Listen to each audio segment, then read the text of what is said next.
بسم اللہ الرحمن الرحیم۔ السلام علیکم۔ آج کی ویڈیو میں آپ کو حضرت ابراہیم علیہ السلام کی پیدائش سے وفات تک مکمل آگاہی دوں گی، لہٰذا یہ ویڈیو بہت ہی انٹرسٹنگ ہے، ویڈیو کو مکمل آخر تک ضرور دیکھیے گا۔ نمرود ملک بابل کا بادشاہ تھا۔ بابل کا موجودہ نام عراق ہے۔ نمرود انتہائی مغرور شخص تھا۔ جب اس کے اقتدار کا دائرہ وسیع ہو گیا تو لوگوں سے کہنا شروع کر دیا کہ اس کی پرستش کریں، کیونکہ لوگ پہلے ہی غیر اللہ اور لکڑی سے بنے ہوئے بتوں کی پوجا کرتے تھے، لہٰذا وہ اسے بھی آسانی سے خدا ماننے پر آمادہ ہو گئے۔ لوگوں کو اس گمراہی اور ضلالت کی زندگی بسر کرتے ہوئے ایک عرصہ ہو گیا اور وہ اللہ کو بالکل ہی بھلا چکے تھے۔ پھر اللہ نے اس قوم کی ہدایت اور اصلاح کے لیے اپنا ایک نمائندہ بھیجنے کا ارادہ فرمایا۔ نمرود کے دربار میں نجومی بھی تھے۔ ایک نجومی نمرود کے دربار میں بڑا مقام رکھتا تھا۔ ایک دن اس نے نمرود سے کہا، ایک بات عرض کروں؟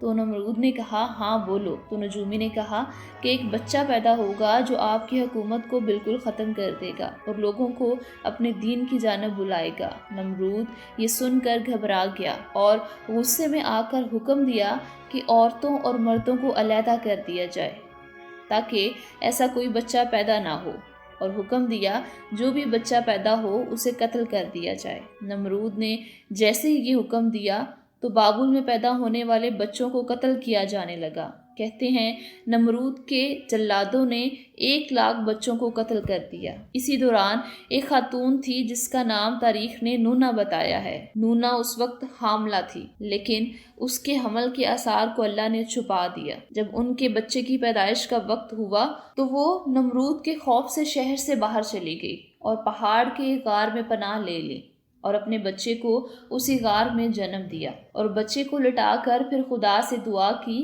کہ میں اپنے جگر کے ٹکڑے کو اس غار میں لٹا کر جا رہی ہوں، ان ظالموں سے تو ہی بچانا جو معصوم بچوں کے خون کے پیاسے ہیں۔ پھر انہوں نے بچے کو بوسہ دیا اور غار کے منہ کو بند کر کے واپس چلی گئی۔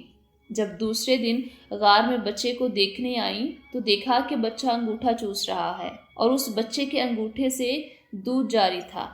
یہ بچہ کوئی اور نہیں، حضرت ابراہیم علیہ السلام تھے۔ اللہ نے حضرت ابراہیم کے انگوٹھے میں دودھ پیدا کر دیا تھا۔ اس طرح اللہ نے حضرت ابراہیم علیہ السلام کی غذا کا انتظام کیا اور یوں حضرت ابراہیم علیہ السلام پرورش پاتے رہے۔ اس طرح آپ کی ماں اپنے بچے کو دیکھنے کے لیے روز غار میں آتی، اور جب آپ کی عمر 2 سال ہوئی تو آپ باتیں کرنے لگے، اور جب آپ کی عمر 7 سال پہنچی تو آپ کی والدہ انہیں اخلاق کی باتیں سکھانے لگی اور گزرے ہوئے انبیاء کے واقعات سنانے لگی، مگر انہیں کیا معلوم تھا کہ وہ جنہیں سکھا رہی ہیں وہ خود ہی نبی ہیں۔ ایک دن حضرت ابراہیم علیہ السلام نے کہا کہ ماں مجھے بھی شہر لے جائیں، تو آپ کی ماں نے کہا کہ نہیں بیٹا، آپ کے لیے شہر میں خطرہ ہے۔ اس لیے حضرت ابراہیم علیہ السلام رات کو اس غار سے نکل کر شہر میں داخل ہوئے۔ جب آپ اس شہر میں داخل ہوئے تو آپ دیکھتے ہیں کہ آپ کے والد غیر اللہ کی عبادت کرتے ہیں، یعنی سورج، چاند، ستاروں کی پرستش کرتے ہیں۔ تو آپ نے اپنے والد سے کہا، ابا جان، آپ کیوں ان چیزوں کی عبادت کرتے ہیں جو نہ سنتی ہیں نہ دیکھتی ہیں اور نہ ہی آپ کے کسی کام آ سکتی ہیں؟ ابا جان، میرے پاس ایک ایسا علم ہے جو آپ کے پاس نہیں آیا، میری بات مانیں، میں آپ کو سیدھا راستہ بتاؤں گا۔ حضرت ابراہیم علیہ السلام کے والد نے جواب دیا، اے ابراہیم، کیا تو میرے معبودوں سے روگردانی کر رہا ہے؟ اگر باز نہ آیا تو میں تجھے سنسار کر دوں گا، جاؤ میری نظروں سے ہمیشہ کے لیے دور ہو جاؤ۔ پھر حضرت ابراہیم علیہ السلام اس شہر میں دیکھتے ہیں کہ ایک جابر حکمران نمرود تھا جو خدا ہونے کا دعوے دار تھا۔ لوگ بھیک کے لیے اس کے دربار میں حاضر ہوتے اور اس کی خدائی کا اقرار کرتے۔ ایک روز حضرت ابراہیم علیہ السلام نمرود کے دربار میں تشریف لائے۔ نمرود اور نوجوان حضرت ابراہیم علیہ السلام کے درمیان یہ تاریخی مکالمہ ہوا۔ نمرود نے کہا، تمہارا رب کون ہے؟ ابراہیم علیہ السلام نے کہا، میرا رب وہ ہے جو زندہ کرتا ہے اور مارتا ہے۔ نمرود نے کہا، یہ میری صفت ہے، جس کو چاہتا ہوں زندہ چھوڑ دیتا ہوں اور جس کو چاہتا ہوں موت کی نیند سلا دیتا ہوں۔ ابراہیم علیہ السلام نے کہا، میرا رب سورج کو مشرق سے طلوع کرتا ہے، تو اسے مغرب کی طرف سے طلوع کر کے دکھا۔ نمرود حضرت ابراہیم علیہ السلام کے اس مطالبے سے ششدر رہ گیا اور اس نے انہیں خالی ہاتھ واپس کر دیا۔ حضرت ابراہیم علیہ السلام نے نمرود کے سامنے اپنا موقف بلا خوف بیان کیا۔ نوجوان ابراہیم علیہ السلام نے اپنی قوم کو صراط مستقیم پر لانے کے لیے ایک انوکھی اور دلچسپ ترکیب اختیار کی۔ بت پرستوں نے قومی تہوار کے موقع پر بت خدا سجا رکھا تھا۔ تمام بتوں کے سامنے تازہ اور لذیذ مٹھائیوں کے تھال رکھے تھے۔ جب لوگ عبادت کے بعد بت خانے سے چلے گئے تو حضرت ابراہیم علیہ السلام کلہاڑا لے کر بت خانے میں داخل ہوئے اور بڑے بت کے سوا تمام بتوں کے ناک، ہاتھ اور ٹانگیں توڑ ڈالیں۔ اپنا کلہاڑا بڑے بت کے کندھے پر رکھ دیا اور مٹھائی کے تھال اس کے سامنے ڈھیر کر دیے۔ شام کو جب خدمتگار بت خانے میں داخل ہوئے تو اپنے بتوں کی حالت دیکھ کر سکتے میں آ گئے۔ یہ خبر جنگل کی آگ کی طرح شہر میں پھیل گئی۔ بت پرستوں کو علم تھا کہ یہ کام ابراہیم علیہ السلام ہی کر سکتے ہیں۔ انہیں عوامی عدالت میں طلب کیا گیا اور پوچھا گیا، اے ابراہیم علیہ السلام، ہمارے بتوں کے ساتھ یہ حرکت تم نے کی ہے؟ حضرت ابراہیم علیہ السلام نے جواب دیا، اے عقل کے اندھو، مجھ سے کیا پوچھتے ہو؟ کیا تم دیکھتے نہیں کلہاڑا بڑے بت کے کندھے پر لٹکا ہے اور مٹھائی کے تھال بھی اسی کے سامنے پڑے ہیں؟ اپنے اس بڑے بت سے پوچھ لو کہ یہ حرکت کس نے کی ہے۔ وہ اگر حقیقت سے پردہ اٹھا سکتا ہے تو اٹھا دے۔ بت پرست حضرت ابراہیم علیہ السلام کا جواب سن کر حیران رہ گئے اور کہنے لگے، اے ابراہیم، آپ جانتے ہیں کہ یہ بت بول نہیں سکتے۔ حضرت ابراہیم علیہ السلام نے کہا، جو بول نہیں سکتے ان کی پرستش کیوں کرتے ہو؟ اس حیرت انگیز واقعے کے بعد نمرود کا اقتدار ڈولنے لگا۔ اس نے آتش کدا بھڑکانے کا حکم دیا۔ نمرود کے کارندوں نے حضرت ابراہیم علیہ السلام کو باندھ کر انہیں جلتی آگ میں پھینک دیا۔ اس وقت حضرت ابراہیم علیہ السلام کی زبان پر یہ الفاظ تھے، میرے لیے اللہ ہی کافی ہے اور وہ اچھا کارساز ہے۔ بت پرست یہ معجزہ دیکھ کر حیران رہ گئے کہ آگ ٹھنڈی ہو گئی اور حضرت ابراہیم علیہ السلام زندہ سلامت رہے۔ اس خدائی معجزے کے بعد بھی نمرود راہ راست پر نہ آیا اور اس نے حضرت ابراہیم علیہ السلام اور ان کے ساتھیوں پر ظلم و ستم جاری رکھا۔ اللہ تعالیٰ نے نمرود کا خاتمہ اس طرح کیا کہ اس کی فوج پر اتنے مچھر بھیج دیے کہ ان کی چھاؤں میں سورج چھپ گیا۔ مچھروں نے نمرود کے لشکر کا گوشت اس طرح نوچا کہ ان کی صرف ہڈیاں باقی رہ گئیں۔ ایک مچھر نمرود کی ناک میں گھس گیا اور اللہ نے اسے ایک مدت تک عذاب میں مبتلا رکھا۔ سکون کی خاطر اس کے سر پر ہتھوڑے کی ضربیں لگائی جاتی تھی، حتیٰ کہ وہ اللہ کے حکم سے ہلاک ہو گیا۔ حضرت ابراہیم علیہ السلام دین کی خاطر اپنے وطن سے ہجرت کرنے پر مجبور ہو گئے۔ حضرت ابراہیم علیہ السلام اپنی زوجہ حضرت سارہ کے ہمراہ مصر پہنچے، جہاں کا حکمران ریکون تھا۔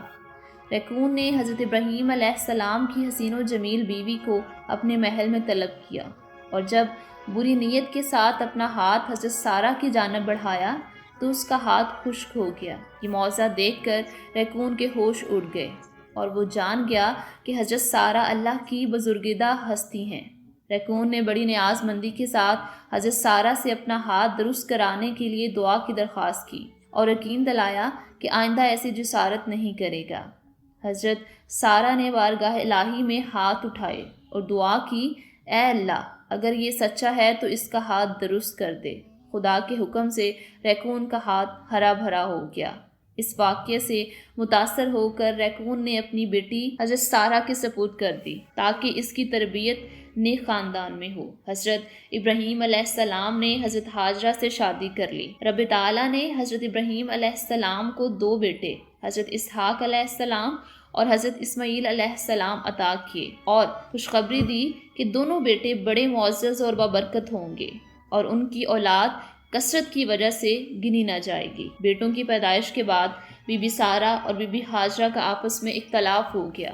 حضرت ابراہیم علیہ السلام اللہ تعالیٰ کی منشا کے مطابق حضرت ہاجرہ اور نومولود بیٹے حضرت اسماعیل علیہ السلام کو فلسطین سے عرب اس علاقے میں چھوڑ گئے جہاں آج مکہ مکرمہ آباد ہے۔ جب حضرت ابراہیم علیہ السلام واپس جانے لگے تو بی بی ہاجرہ نے کہا کہ ہمیں کس کے پاس چھوڑ کر جا رہے ہیں؟ حضرت ابراہیم علیہ السلام نے فرمایا، اللہ کے پاس۔ تو بی بی ہاجرہ راضی ہوئیں کہ ہمیں اللہ ضائع نہیں کرے گا۔ اس وقت یہ صحرائی علاقہ غیر آباد تھا۔ جب کھجوریں اور پانی ختم ہو گیا تو حضرت حاجرہ سخت پریشان ہوئی۔ ان کا بیٹا اسماعیل علیہ السلام پیاس سے نڈھال ہو رہا تھا۔ حضرت حاجرہ نے پانی کی تلاش میں صفا اور مروہ کی پہاڑیوں کے 7 چکر لگائے۔ مایوسی کے عالم میں انہوں نے اپنے بچے پر نگاہ ڈالی تو یہ دیکھ کر حیران رہ گئیں کہ جس جگہ بچہ ایڑیاں رگڑ رہا تھا وہاں پانی کا چشمہ نکل آیا ہے، جو بعد میں زمزم کے نام سے معروف ہوا۔ یہ معجزہ دیکھ کر بی بی حاجرہ نے اللہ اکبر کا نعرہ بلند کیا۔ جو اللہ پر یقین کامل رکھتا ہے، اللہ کبھی اسے مایوس نہیں کرتا۔ حضرت ابراہیم علیہ السلام نے خواب دیکھا کہ اللہ نے انہیں فرزند کو قربانی میں ذبح کرنے کا اشارہ فرمایا ہے۔ قرآن میں قربانی کا یہ واقعہ ان الفاظ میں بیان کیا گیا ہے: بس ہم نے انہیں بڑے بردبار بیٹے اسماعیل علیہ السلام کی بشارت دی۔ پھر جب وہ اسماعیل علیہ السلام ان کے ساتھ دوڑ کر چل سکنے کی عمر کو پہنچ گیا تو ابراہیم علیہ السلام نے فرمایا: اے میرے بیٹے، میں خواب میں دیکھتا ہوں کہ میں تجھے ذبح کر رہا ہوں، سو غور کرو کہ تمہاری کیا رائے ہے۔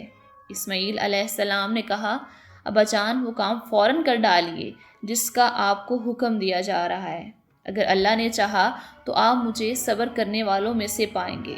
پھر جب دونوں رضائے الہی کے سامنے جھک گئے اور ابراہیم علیہ السلام نے اسے پیشانی کے بل لٹا دیا اور ہم نے اسے ندا دی کہ اے ابراہیم، واقعی تم نے اپنا خواب سچا کر دکھایا۔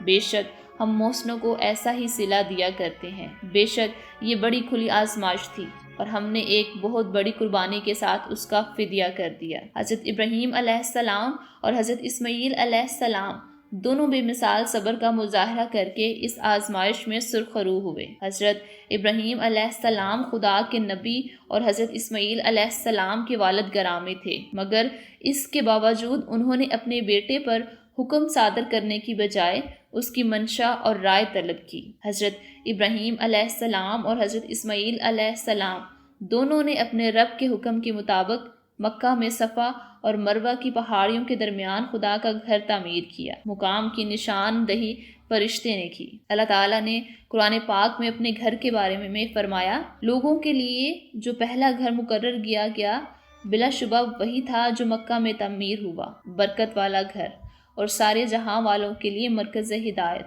اس میں اللہ کی کھلی نشانیاں ہیں، مقام ابراہیم ہے، اور جو کوئی اس میں داخل ہو جائے اسے امن مل جاتا ہے۔ خانہ کعبہ کی تعمیر کے لیے حضرت اسماعیل علیہ السلام نے ایک مزدور کی حیثیت سے کام کیا۔ وہ پتھر اٹھا کر لاتے اور حضرت ابراہیم علیہ السلام ایک معمار کے طور پر ان پتھروں کو چن چن کر دیواریں اٹھاتے جاتے۔ خدا کے دونوں نیک نبیوں نے اپنے ہاتھ سے کام کر کے محنت اور مشقت کی عظمت کا اقرار کیا اور یہ سبق دیا کہ اعلیٰ منصب والوں کو مزدوری سے گریز نہیں کرنا چاہیے۔ اس موقع پر حضرت ابراہیم علیہ السلام نے اپنے رب سے یہ دعا کی: اے ہمارے رب، ہماری اس کوشش کو قبول فرمانا اور میری نسل میں سے ایک ایسی جماعت پیدا کر جو تیری اطاعت گزار ہو۔ اے پروردگار، تو ان لوگوں میں انہی کی جماعت میں سے ایک ایسا رسول بھیج دے جو انہیں تیری آیت سنائے۔ اس دعا کا مرکزی خیال مخلوق کی زندگیاں سنوارنا ہے۔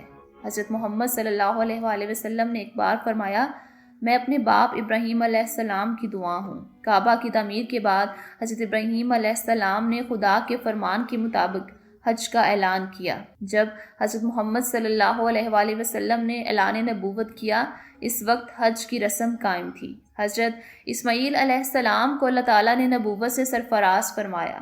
انہوں نے جزیرۃ العرب میں اسلام کی تبلیغ کا مشن پورا کیا۔ مکہ دین ابراہیمی کا دوسرا مرکز بنا۔ دین ابراہیمی کا مقدس مشن اللہ کی عبادت کے ساتھ ساتھ انسانوں کی فلاح بھی تھا۔ ابراہیم علیہ السلام کے دوسرے بیٹے حضرت اسحاق علیہ السلام نے فلسطین میں دینی مرکز قائم کیا۔ وہ بھی نبوت سے سرفراز ہوئے۔ کہتے ہیں کہ یہودا حضرت اسحاق علیہ السلام کے بیٹے حضرت یعقوب علیہ السلام کا بیٹا تھا، جس کی نسبت سے ان کی اولاد بنی اسرائیل یہودی کہلائی۔ اسی نسل سے حضرت موسیٰ علیہ السلام پیدا ہوئے جن پر مقدس کتاب تورات نازل ہوئی۔ حضرت ابراہیم علیہ السلام 175 سال زندہ رہے، فلسطین میں وفات پائی اور یروشلم کے قریب شہر الخلیل میں دفن ہوئے۔ خانہ کعبہ کے اندر دیواروں پر رنگین تصویریں بنائی گئی تھیں جن میں حضرت ابراہیم علیہ السلام اور حضرت اسماعیل علیہ السلام کی تصاویریں بھی تھیں۔ فتح مکہ کے بعد حضرت محمد صلی اللہ علیہ وآلہ وسلم کے حکم پر یہ تصاویریں مٹا دی گئیں۔ حضرت ابراہیم علیہ السلام نے اپنی قوم کو توحید کا درس دیا اور ہر قسم کے شرک سے منع فرمایا۔ اللہ تعالیٰ نے انہیں خلیل اللہ کے لقب سے نوازا۔ آج بھی مسلمان ہر نماز میں حضرت ابراہیم علیہ السلام اور حضرت محمد صلی اللہ علیہ وآلہ وسلم دونوں پر سلام اور درود بھیجتے ہیں۔ حضرت ابراہیم علیہ السلام کو یہ اعزاز حاصل ہے کہ وہ تینوں مذاہب کے نزدیک انتہائی قابل احترام اور بزرگ ہستی ہیں۔ تو یہ تھا حضرت ابراہیم علیہ السلام کی زندگی کا مکمل واقعہ جو میں نے آپ کو بتایا۔ ویڈیو اچھے لگے تو اس کو لائک شیئر ضرور کیجیے گا، چینل کو سبسکرائب کر لیجیے گا۔ اللہ حافظ۔